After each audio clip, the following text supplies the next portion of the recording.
नमस्कार, स्वागत है आपका। मैं हूं आपके साथ सुमित गुप्ता। बुलेटिन की शुरुआत में बात स्वाइन फ्लू की। मरुधरा में स्वाइन फ्लू नासूर बनता जा रहा है। इस बीमारी से अब तक 43 लोगों को अपनी जान से हाथ धोना पड़ा है और पॉजिटिव केसेस 1000 के पार चले गए हैं।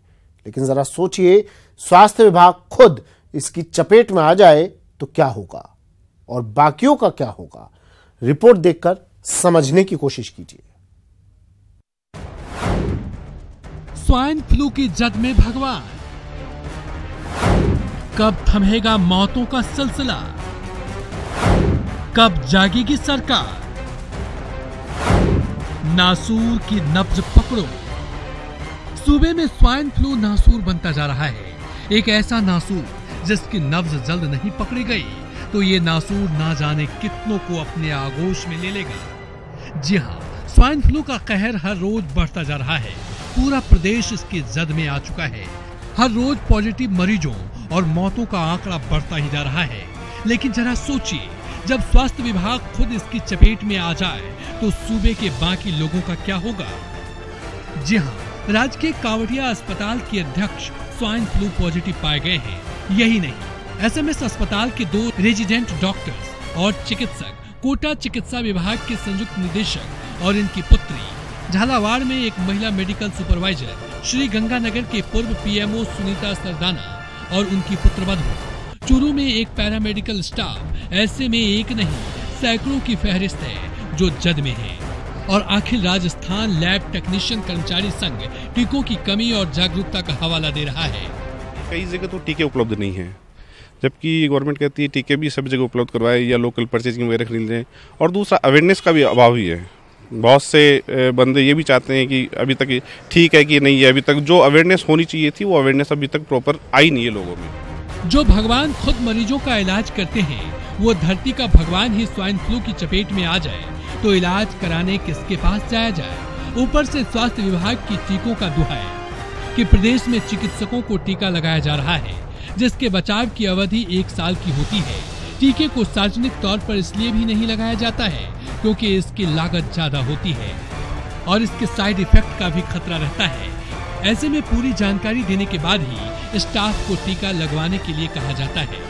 वैक्सीनेशन की जो गाइडलाइन भारत सरकार से आई हुई हैं वो सब जगह डिस्ट्रीब्यूट की गई हैं और सब जगह ये एमआरएस से जो वही कर्मी जो उनके स्वाइन फ्लू के पेशेंट के संपर्क में आते हैं उन्हें लगवा जाने का प्रावधान भी है। तो अभी इस तरह की कोई कहीं शिकायत प्राप्त नहीं हुई है।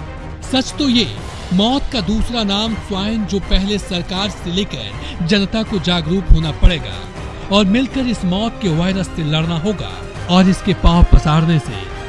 पूरे प्रदेश में जिस प्रकार से स्वाइन फ्लू का कहर लगातार जारी है, उसे देखते हुए चिकित्सा एवं स्वास्थ्य विभाग के लिए अब यह जरूरी हो गया है कि जो इस मुहिम में जुटे हुए लोग हैं उनकी सुरक्षा के लिए टीके उपलब्ध कराए जाएं।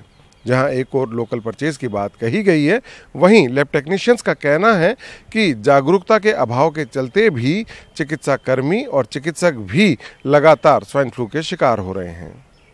कैमरा पर्सन विनु के साथ सचिन शर्मा, न्यूज़ 18 जयपुर। और अब बात विधानसभा की कार्यवाही की, जो कल भी काफी हंगामेदार रही।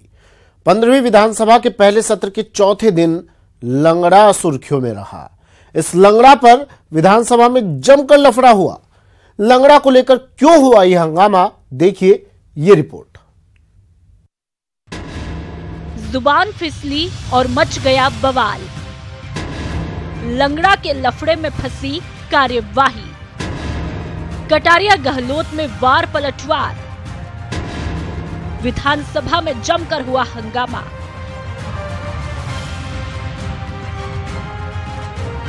शुक्रवार को भी राजस्थान विधानसभा की कार्यवाही में जमकर हंगामा हुआ। वजह बना किसानों की कर्ज माफी का मुद्दा।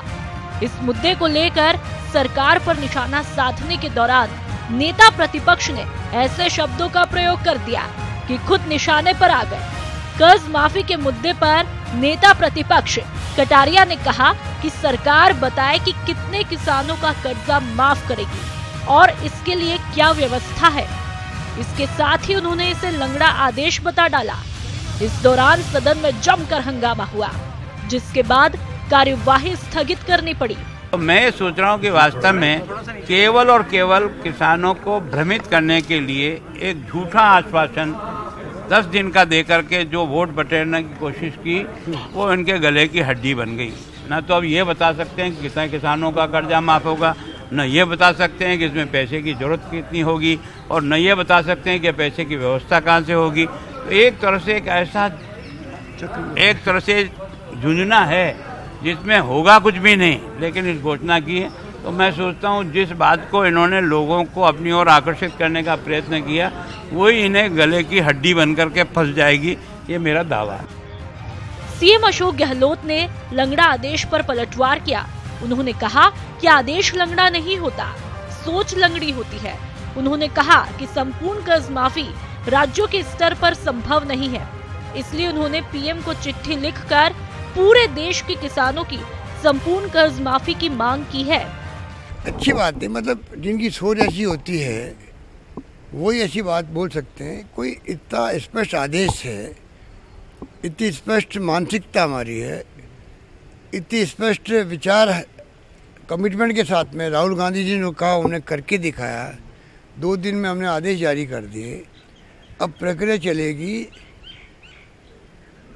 बैंकों से रिपोर्ट ली जाएगी, किनके बकाया है, किनके नहीं है, कितने हैं कितने नहीं है, ये काम ही नहीं करेंगे हम लोग। सीएम के जवाब के बाद भी नेता प्रतिपक्ष और बीजेपी विधायक संतुष्ट नहीं हुए, तो कटारिया ने फिर सवाल उठाया कि क्या केंद्र से पैसे मिलने के बाद कर्ज माफ होंगे। तो संसदीय कार्य मंत्री धारीवाल ने कटारिया को टोकते हुए कहा कि केंद्र पैसा दे या नहीं, सरकार 2 लाख रुपए तक का सभी किसानों का कर्ज माफ करेगी। कुल मिलाकर किसान कर्ज माफी के मुद्दे को लेकर जमकर जुबानी जंग हुई, जिसके कारण 1.5 घंटे से भी ज्यादा सदन का वक्त जाया हुआ। बेशक किसानों की कर्ज माफी अहम मसला है, लेकिन इसको लेकर हंगामे के बजाय सार्थक चर्चा हो तो ही मुनासिब हल भी निकलेगा। न्यूज़ 18 राजस्थान के लिए जयपुर से सुधीर शर्मा और सौरभ गृहस्थी के साथ गोवर्धन चौधरी की रिपोर्ट। लोकसभा चुनाव से पहले कांग्रेस महिला आरक्षण का दांव खेलने जा रही है। गहलोत सरकार इस सत्र में ही विधानसभा और लोकसभा में महिलाओं के लिए 1/3 सीटें रिजर्व करने का प्रस्ताव लाएगी और प्रस्ताव पारित करवाकर केंद्र को भेजा जाएगा। कांग्रेस का महिला आरक्षण दाव, आधी आबादी को लुभाने की कवायद। विधानसभा में प्रस्ताव लाएगी गहलोत सरकार। विधानसभा लोकसभा में 33% महिला आरक्षण का प्रस्ताव। अगर सब कुछ ठीक हुआ तो लोकसभा चुनाव से पहले आधी आबादी को लुभाने वाला कांग्रेस का दाव 2019 के चुनावों में तुरुप का इक्का साबित होगा, क्योंकि प्रदेश सरकार ने लोकसभा और विधानसभा में महिलाओं को 33% आरक्षण देने का प्रस्ताव विधानसभा के सत्र में ही लाने का फैसला किया है। गुरुवार को सीएम गहलोत की अध्यक्षता में हुई कैबिनेट की बैठक में यह निर्णय लिया गया।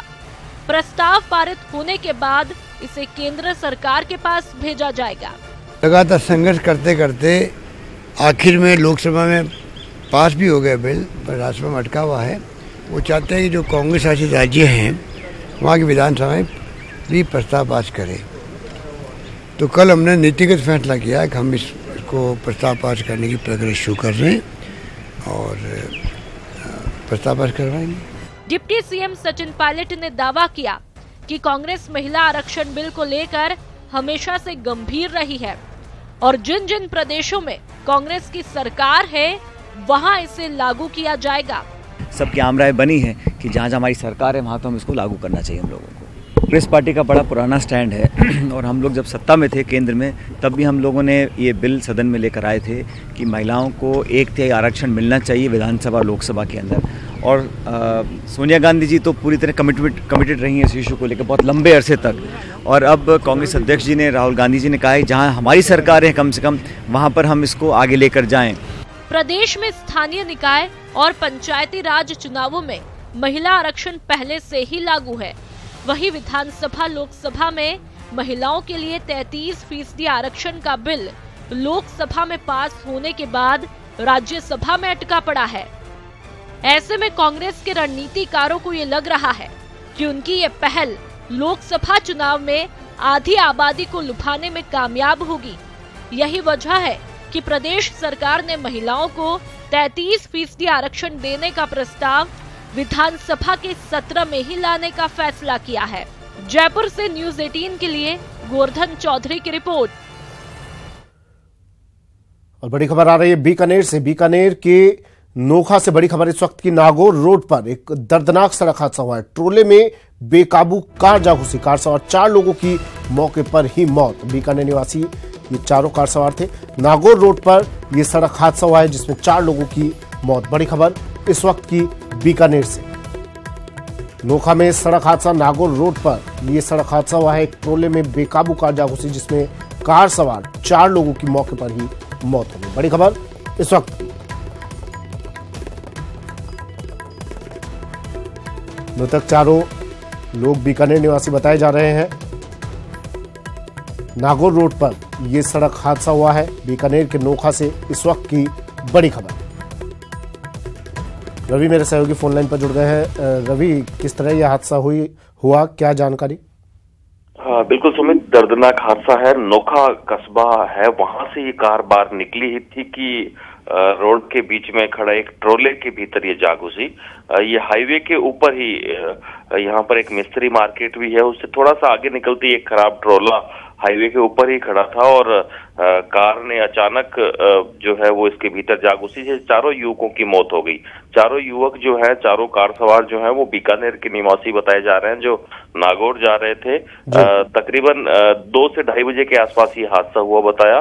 घटनास्थल पर पुलिस पहुंची, हाईवे पुलिस पहुंची और संभाला गया, परंतु तब तक चारों की मौत हो चुकी थी और इन्हें अभी फिलहाल इनकी नोखा मोर्चरी में इनके शव को रखवाकर परिजनों को सूचित किया गया है। जी चलिए, शुक्रिया रवि तमाम जानकारी के लिए।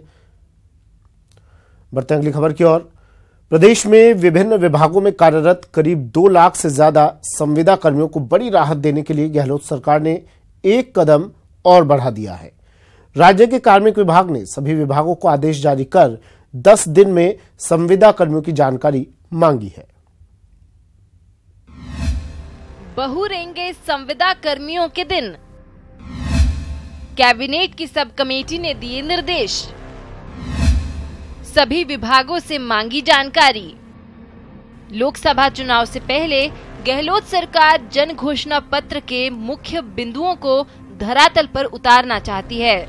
इसी क्रम में संविदा कर्मियों को लेकर गठित सब कमेटी ने पहली बैठक की और सभी विभागों से संविदा कर्मियों से संबंधित सभी जानकारी मांगी है।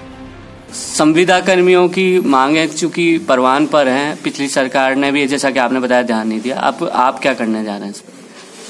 पिछली सरकार ने 2013 में कमेटी बनाई थी और उसके बाद में आप देखिए कि आज तक कोई निर्णय नहीं कर सके। आज प्रथम बैठक में हमने प्रारंभिक जानकारियां उन लोगों से सबसे ली है और किस किस डिपार्टमेंट में कितने कितने संविदा कर्मी हैं, कितनी अवधि से काम कर रहे हैं, सारी प्रारंभिक जानकारियां लेकर के जब आगे ये सब जानकारियां आ जाएगी तो उसके आगे फर्दर स्टेप उठाएंगे। आंकड़ों के मुताबिक मनरेगा में 60,000 संविदा कर्मी काम कर रहे हैं।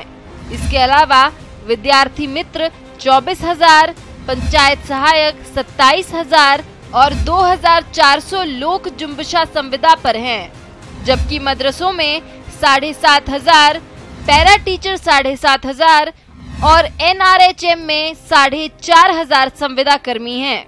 वहीं प्रेरक के रूप में 17,500 संविदा कर्मी काम कर रहे हैं। इसके अलावा 4,500 कंप्यूटर कर्मी, 1,500 फार्मासिस्ट और जनता जल योजना में 10,000 संविदा कर्मी काम कर रहे हैं। नियमित होने का इंतजार कर रहे संविदा कर्मियों का हैप्पीनेस इंडेक्स बढ़ाने के लिए गहलोत सरकार ने कदम तो बढ़ा दिए हैं। उम्मीद की जानी चाहिए कि सरकार जल्द ही इस पर फैसला लेगी ताकि 2.5 लाख से भी ज्यादा संविदा कर्मियों को राहत मिल सके। न्यूज़ 18 के लिए जयपुर से प्रेम मीना की रिपोर्ट। और अब बात सर्दी के सितम की। सर्दी है कि जाती नहीं। जी हां, पिछले कुछ दिनों से प्रदेश की जनता मरुधरा की सर्दी के बारे में यही कह रही है। मकर संक्रांति के बाद तापमान में बढ़ोतरी होती है, लेकिन मरुधरा में इसका असर उल्टा दिखाई दे रहा है। यहां एक बार फिर से सर्दी के सितम ने जनता को परेशान करना शुरू कर दिया है, जिसकी वजह से अधिकतम और न्यूनतम पारे में लगातार गिरावट दर्ज की जा रही है। राजधानी जयपुर में पिछले कुछ दिनों से सर्द हवा ने लोगों को घर में रहने के लिए मजबूर कर दिया है। इतना ही नहीं, कुछ जिलों के तापमान में बढ़ोतरी हुई है तो अधिकतर जिलों में कोल्ड अटैक जारी है। राकेश गोसाई मेरे सहयोगी जयपुर से हमारे साथ सीधा जुड़ गए हैं। कोल्ड अटैक जारी है प्रदेश भर में, मरुधरा में, पिंक सिटी में, गुलाबी नगर में, और इस कोल्ड अटैक से बचने के लिए लोग क्या कुछ जतन कर रहे हैं जान लेते हैं। राकेश, क्या कुछ कश्मकश करते हुए लोग दिखाई दे रहे हैं? मकर संक्रांति जा चुकी है, तापमान में गिरावट लगातार जारी है।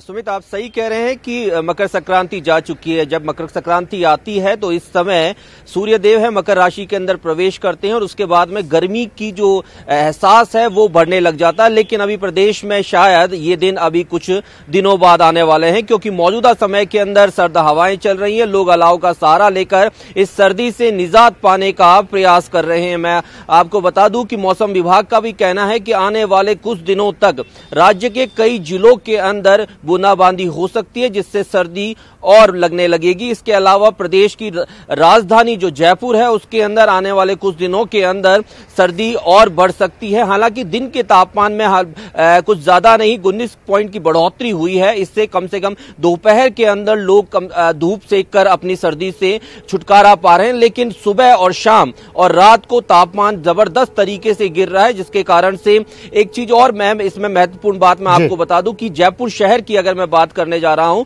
तो जयपुर शहर के अंदर रात में बढ़ने वाली ठंड से पिछले 5 दिन के अंदर करीब 7 लोगों की कैजुअलिटी हुई है। और ये आंकड़ा अभी तक जस्टिफाई नहीं हुआ कि ये ठंड से मौत हुई है या किसी और से, पर बताया जा रहा है कि अत्यधिक सर्दी पड़ने से और ये शराब के नशे में जो बाहर सड़कों पर सो जाते हैं, इन लोगों की ये कैजुअलिटी हुई है। इसके अलावा सर्दी के कारण स्वाइन फ्लू इस मौजूदा समय के अंदर सबसे बड़ी परेशानी उभर के आई है। स्वाइन फ्लू कई कैजुअलिटीज हुई है, कई लोग पॉजिटिव पाए गए हैं। तो इस समय जो भी वृद्ध लोग हैं, जो भी बुजुर्ग लोग हैं, ये जिन्हें दमे की परेशानी है, वो कम से कम ध्यान रखें कि जब तक सूर्य नहीं निकलता तब तक वो घर से बाहर ना निकले या वॉक करने के लिए ना निकले। बिल्कुल, चलिए शुक्रिया राकेश तमाम जानकारी के लिए। राकेश मेरे सहयोगी हमारे साथ जयपुर से जुड़े और बता रहे थे लोग जतन कर रहे हैं, तमाम कोशिशें कर रहे हैं इस मौसम से, इन सर्द हवाओं से बचने के लिए।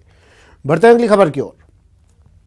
लोकसभा चुनाव को लेकर कांग्रेस ने कमर कस ली है। शायद इसलिए अब कांग्रेस नेताओं के साथ साथ कार्यकर्ताओं से भी आगामी लोकसभा चुनाव की सीट के लिए सुझाव मांग रही है। कांग्रेस का मिशन 25, 5 लोकसभा सीटों पर हुआ मंथन। अब तक 18 सीटों पर किया जा चुका मंथन। विधानसभा चुनाव में जीत दर्ज करने के बाद कांग्रेस के हौसले बुलंद हैं। शायद इसलिए प्रदेश कांग्रेस पार्टी अब लोकसभा चुनाव की तैयारियों में जुट गई है। इसी कड़ी में शुक्रवार को जयपुर में 8 सिविल लाइंस में प्रदेश कांग्रेस की बैठक हुई, जिसमें 5 लोकसभा सीटों पर मंथन हुआ। कांग्रेस ने नागौर, सीकर, उदयपुर, बारां, झालावाड़ और कोटा बूंदी लोकसभा सीटों पर मंथन किया, जिसमें मुख्यमंत्री अशोक गहलोत, उप मुख्यमंत्री सचिन पायलट और प्रभारी अविनाश पांडे भी मौजूद रहे। बैठक में सीनियर नेताओं ने 5 लोकसभा सीटों के लिए कार्यकर्ताओं से सुझाव मांगे। यहाँ मुख्यमंत्री जी प्रदेश के छोटे छोटे कार्यकर्ताओं को बुला के, टेलीफोन करके बुला के यहाँ भोजन की व्यवस्था, चाय की व्यवस्था और उनसे सुझाव ले रहे हैं, तो निश्चित तौर पे बहुत अच्छी शुरुआत है और स्वागत योग्य सुझाव। देखिए, कई कार्यकर्ताओं ने अपने अपने सुझाव बंद लिफाफों में दिए हैं, लेकिन अधिकांश कार्यकर्ताओं का ये सुझाव था कि जो व्यक्ति जिन्होंने पूरे 5 साल तक काम किया है फील्ड में रहकर और जिन्होंने दुख सुख के अंदर कार्यकर्ता की सुनी है, उस कार्यकर्ता को कांग्रेस पार्टी का उम्मीदवार बनाया जाए। ये कैंडिडेट्स के बारे में यहाँ डिस्कशन नहीं था। ये जनरली ये था कि सरकार की जो नीतियाँ हैं कि क्या ऐसी चीज़ है जिसको ओमिट करा जा रहा है या क्या ऐसी चीज़ है जिसको मतलब बेसिकली ओमिशन और कमीशन वाले मुद्दे थे। बैठक में वरिष्ठ नेता गिरिजा व्यास ने युवाओं को मौका देने की वकालत की। वहीं प्रभारी अविनाश पांडे ने कहा कि जिलों से 25 जनवरी तक प्रत्याशियों के नाम आ जाएंगे, जिसके बाद प्रदेश चुनाव समिति की बैठक होगी। बाद में वो केंद्रीय चुनाव समिति के पास जाएंगे। सबसे बड़ी बात है कि बहुत अच्छी मीटिंग रही और मुख्यमंत्री जी ने उप मुख्यमंत्री ने जो एक बात कही कि हमें नामों का यह जिक्र नहीं करना है, केवल उन कारणों को कि जिससे हम मेवाड़ में इस बार पिछड़े हैं, उन कारणों को हटा करके कैसे हम जीत सकें, इस बात का सुझाव उन्होंने आम कार्यकर्ताओं से मांगे थे। बहुत अच्छे सुझाव रहे। और इसी के साथ साथ में संगठन और प्रशासन दोनों के बीच का समन्वय किस प्रकार से बेहतर तरीके से बना सकें, ताकि जनता को हम ज़्यादा से ज़्यादा प्रशासन का लाभ और उनकी उपस्थिति वहां दर्ज करा सकें। मुझे खुशी है कि माननीय मुख्यमंत्री जी और प्रदेश कांग्रेस कमेटी ने एक बहुत अच्छा ये कार्यक्रम लिया है, जहां पर कार्यकर्ताओं की आवाज़ और प्रशासन और इसके साथ साथ में कई एक ऐसी जन योजनाएं हैं, कई एक ऐसी प्रोग्राम्स हैं जो कि तुरंत माननीय मुख्यमंत्री जी ने अमल कराने के लिए और आगे क्रियान्वय करने के लिए उसका आदेश भी जारी किया हुआ है। कांग्रेस अब तक 18 लोकसभा सीटों के लिए मंथन कर चुकी है। फिलहाल अलवर सीट पर कांग्रेस मंथन नहीं करेगी। ऐसे में बाकी बची 6 सीटों पर मंथन रविवार को करने की तैयारी है। दीपक व्यास, न्यूज़ 18 राजस्थान, जयपुर। कोहली के रणबांकुरों ने वो कर दिखाया जो करने का सपना अब तक टीम इंडिया के दिग्गज कप्तानों ने देखा था। ऑस्ट्रेलियाई सरजमी पर कंगारुओं को धूल चटाने के बाद अब कोहली एंड कंपनी के निशाने पर कीवीज हैं।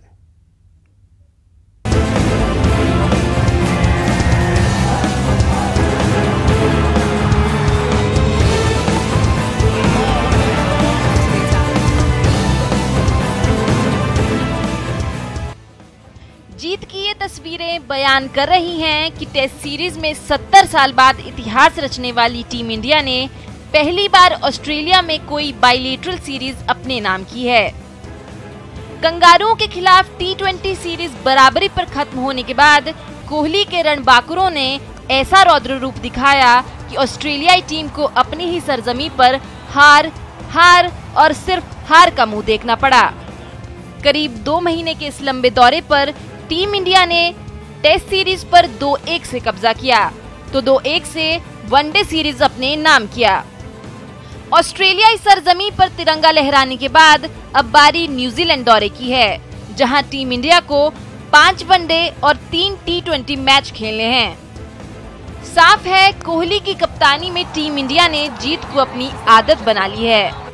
ऐसे में अब ब्लैक कैप्स यानी कीवी टीम भी विराट आर्मी से खौफ खा रही है।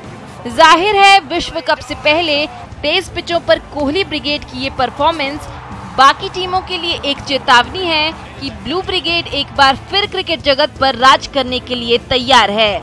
न्यूज़ 18 नेटवर्क के लिए अविनाश की रिपोर्ट। चलिए, बुलेटिन में फिलहाल इतना ही। दीजिए इजाजत, नमस्कार।